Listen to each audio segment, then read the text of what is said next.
साहेब काही प्रतिक्रिया अशाही उमटल्या की शिवसेनेचे देशाभिमानाचं भोंग आहे किंवा काहींनी असंही म्हटलं की ज्यांचा शेंदूर उडालेला आहे त्यांनी आशा करू नये. त्यांना मी काही किंमत देत नाही, कारण अशी बकवास करणारे लोकही खूप असतात. त्यांना त्यांचा बकवास करून द्या, कारण त्यांना देशभक्ती म्हणजे काय हेच माहिती नाही आहे. त्यांना फक्त खुर्ची भक्ती माहिती आहे, शहा भक्ती माहिती आहे, मोदी भक्ती माहिती आहे.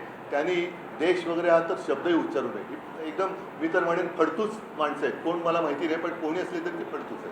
सर, गेल्या राज्यामध्ये गेल्या काही दिवसांपासून सतत पाऊस पडतोय, शेतीचं नुकसान झालं आहे, अनेक शेतकऱ्यांची घरं देखील उद्ध्वस्त झाले, तरी देखील सरकार अजूनही शेतकऱ्यांच्या प्रश्नाकडे दुर्लक्ष करत आहे. हा अतिशय महत्त्वाचा विषय आहे, कारण अतिवृष्टी होते आहे, ढगफुटी होते आहे सगळीकडे. आता हे माझे ग्रामीण भागातलेच आमदार आणि खासदार आहेत. पंचनामे सुरू झाले असतील, पंचनामे सुरू करणार, मग त्याच्यानंतर काही असेल ते मोजके काही पैसे की त्या शेतकऱ्यांना वाटून हे मोकळे होणार. शेतकऱ्याचं नुकसान झालेलं डोळ्यादेखत दिसतंय, तरी देखील तुम्ही पंचनामे केल्यानंतर त्यांना पैसे देणार.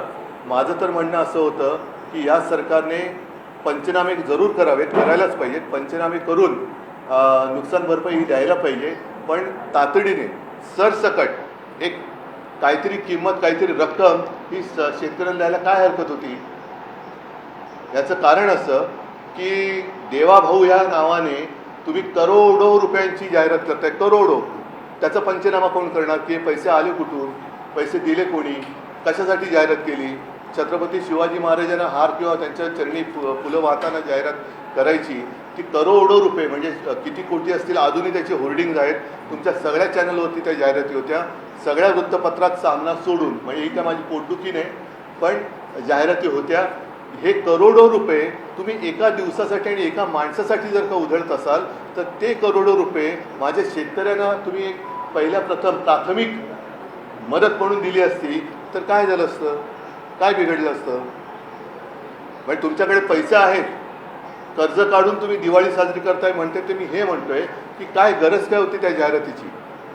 ही एवढी जाहिरात केली. परत सांगतो की करोडो रुपये तुम्ही स्वतःच्या जाहिरातीसाठी खर्च केलेत. तेच करोडो रुपये माझ्या शेतकऱ्याला एक प्राथमिक मदत की बाबा तुझं सगळंच आता उद्ध्वस्त झालं आहे, काहीतरी प्राथमिक गरज, मग तुझी जी काही रितसर पंचनामा होऊन करून जी काही मदत असेल ती आम्ही करूच, पण ही पहिली तातडीची मदत, तातडीची म्हणा प्राथमिक मदत ही सरकारने द्यायला हवी होतीच.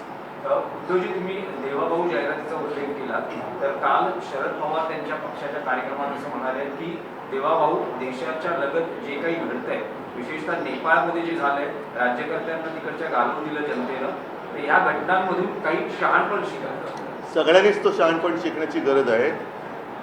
केवळ आपल्या मुख्यमंत्र्यांनी नाही तर पंतप्रधानांनी सुद्धा आपल्या आजूबाजूला बघायला पाहिजे. कारण परत त्याच मुद्द्यावरती मी येईन. बांगलादेशीयांना आम्ही हाकलून देणार, त्याच बांगलादेशांबरोबर तुम्ही क्रिकेट खेळताय. त्याच बांगलादेशमध्ये जेव्हा बंड झालं तेव्हा इथे बांगलादेशी चले जेव्हा म्हणतात आणि बांगलादेशच्या पदच्युत पंतप्रधानांना, राष्ट्रपतींना तुम्ही इकडे सहारा देत आहे. आता नेपाळमध्ये हे घडलं, पाकिस्तान तर कारवाई करतोच आहे, चीन तर टपून बसलेलाच आहे. मग तुमचं नेमकं आहे चालले तरी काय.